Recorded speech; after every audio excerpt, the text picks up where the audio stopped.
বিদ্যমান দলীয় যে ছাত্র রাজনীতি, ছাত্রলীগীয় যে ছাত্র রাজনীতি, এই ছাত্রলীগীয় ছাত্র রাজনীতির যে একটি কালচার ক্লাসরুমে থেকে, এবং সেখানে একটি ছাত্রলীগের যে সিট সংকটটি তৈরি করেছিল, এই সিট সংকটের কারণে তার অবস্থান হয় বারান্দায়, এবং বারান্দায় এই শীতের রাতে সে হচ্ছে ঢুকে ঢুকে মৃত্যুর কোলে হচ্ছে ফেলে পড়েছিল।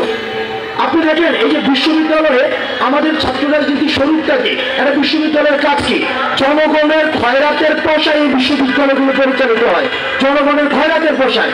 এখন এই জনগণের খয়রাতের পয়সায় এই বিশ্ববিদ্যালয়ের এটার মূল লক্ষ্যই হচ্ছে জ্ঞান বিস্তার করা, মূল লক্ষ্যই হচ্ছে আপনার সুবিধাজনক চিন্তাগুলোকে পর্যাপ্ত ভাষা দিয়ে সেখানে জ্ঞান ভিত্তিক এবং একটি গবেষণা ভিত্তিক রাষ্ট্র তৈরি করা। কিন্তু বিদ্যমান যে ছাত্র রাজনীতি রয়েছে, দলীয় যে ছাত্র রাজনীতি রয়েছে, এই দলীয় ছাত্র রাজনীতি আপনাকে কি করেছে? আপনাকে প্রতিদিন ক্লাস মিস দিয়ে মধুর ক্যান্টিনে এসে উমুক ভাই রাজপথ ছাড়ি নাই, উমুক ভাই ভয় নাই, নেতা তোমার ভয় নাই, রাজপথ ছাড়ি নাই বলে আপনাকে মধুর ক্যান্টিনে আসতে বাধ্য করেছে। এই যে বিদ্যমান দলীয় ছাত্র রাজনীতি, আপনার দলীয় ছাত্র রাজনীতি আপনার রিডিং রুমে না গিয়ে আপনাকে নেতা যখন ব্যাডমিন্টন খেলে সেখানে নেতার পাশে এসে হাতে দাঁড়িয়ে দিতে আপনাকে বাধ্য করেছে। বিদ্যমান দলীয় ছাত্র রাজনীতি আপনাকে সিটের অধিকার থেকে বঞ্চিত করে, নেতা থাকে সিঙ্গেল রুমে আর কর্মীরা থাকলে 32 জনের একটা রুমের গণরুমে। তাইলে দেখেন এই যে বিদ্যমান রাজনীতি কাঠামোতে যেখানে ছাত্ররা তাদের কথা বলার উচিত ছিল যে ক্যান্টিনে কিভাবে ভর্তুকি আনা যায়, সেখানে দলীয় ছাত্র রাজনীতিতে আমরা দেখেছি যে ক্যান্টিন থেকে কিভাবে প্রজেক্ট পার্সেন্টেজ নেওয়া যায়। দ্বিতীয়ত, যেখানে ছাত্র নেতাদের কাজ ছিল কিভাবে ক্যাম্পাসে সিটের সমস্যা সমাধান করে আবাসিক সুবিধা আরো বৃদ্ধি করা যায় সেটির জন্য কাজ করা, সেখানে আমরা দেখেছি দলীয় ছাত্র রাজনীতির যে ছাত্র নেতারা রয়েছে তারা গণরুম সমস্যাকে জিয়ে রেখে কিভাবে ছাত্রদেরকে কাজে লাগিয়ে এই প্রটোকল রাজনীতিকে ইন্ট্রোডিউস করা। আমাদের যেখানে কথা ছিল ছাত্র নেতাদের যে কিভাবে লাইব্রেরির ফেসিলিটি বৃদ্ধি করা যায়, সেখানে আমরা দেখেছি দলীয় ছাত্র রাজনীতির ছাত্র নেতারা লাইব্রেরি থেকে শিক্ষার্থী এনে মধুর ক্যান্টিনে গানগাট দিয়েছে। আজকে এই পরিস্থিতিতে আপনি দেখবেন 5ই আগস্ট পরবর্তী সময়ে যখনই ক্যাম্পাস থেকে দলীয় ছাত্র রাজনীতির ছাত্রলীগ নিষিদ্ধ হয়েছে, ক্যাম্পাস থেকে তাদের হল থেকে তাদের উৎখাত হয়েছে, তখনই কিন্তু কৃত্রিমভাবে যে সৃষ্ট যে সিট সমস্যাটি সেটি কিন্তু সমাধান হয়ে গিয়েছে।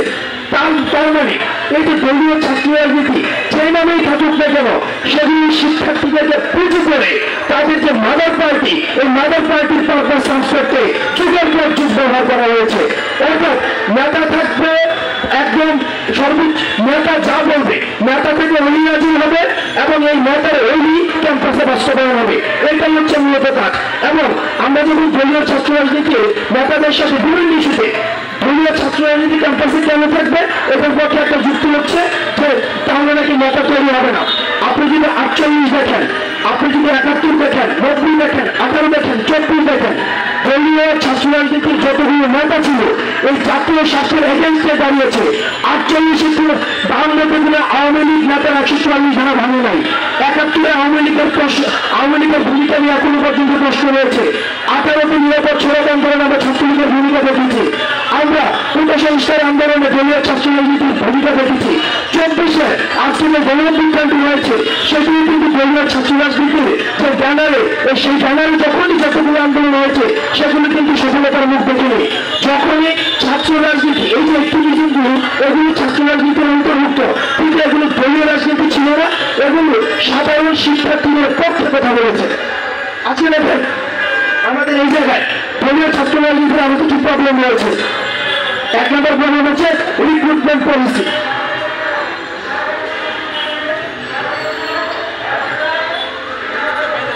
আমি একটা ঘটনা বলে, আমাদের বিজয়াকাত্তর হলে একটা ছেলে ছিল, প্রচন্ড পরিমাণ রোগ, সে প্রভু স্যারের রুম ভেঙেছিল। আমরা সবাই গণরুমে থাকতাম। প্রভু স্যারের রুম যখন ভাঙলো একটা ছাত্রলীগের একটা প্রোগ্রামের কারণে, সেই দিন তার পত্রিকায় ছবি আসছে যে প্রভু স্যারের রুম ভাঙা হয়েছে।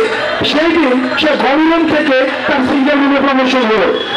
আপনি যদি দেখেন বিদ্যমান যে দলীয় ছাত্র রাজনীতি রয়েছে, বিদ্যমান দলীয় ছাত্র রাজনীতি রিক্রুটমেন্ট পলিসিটা কি, সেখানে কিভাবে নেতা নির্বাচন করা হয়, সেখানে নেতা নির্বাচন করা হয় সেটা হচ্ছে মাদার পার্টি সিগনেচার করার পরের মধ্যে নেতা নির্বাচন করা হয়। আপনার যখন প্রমোশনের জন্য বড় পোস্টের জন্য আপনি মাদার পার্টির মুখোমুখি হবেন, তখন মাদার পার্টির এজেন্ডা ছাড়া আপনি ক্যাম্পাসে কখনোই ছাত্রদের জন্য নিরপেক্ষভাবে কাজ করতে পারবে না।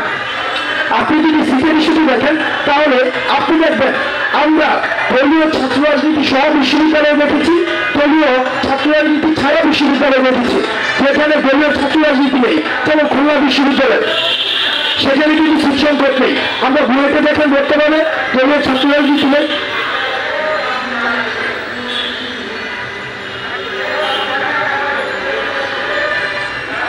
আপনি বুয়েটের কথা দেখেন, সেখানে দলীয় ছাত্র রাজনীতি নেই, সেখানে সিট সমস্যা নেই, ক্যান্টিনের সমস্যা নেই, খুলনাতে ক্যান্টিনের সমস্যা নেই, সিটের সমস্যা নেই। অর্থাৎ এই যে দলীয় ছাত্র রাজনীতি সহ বিশ্ববিদ্যালয় করে আপনি চান, নাকি ছাত্র রাজনীতি যুক্ত যেটা দলীয় না সেই ছাত্র রাজনীতি আপনি চান, সেই প্রশ্নটি হচ্ছে আপনাদের কাছে।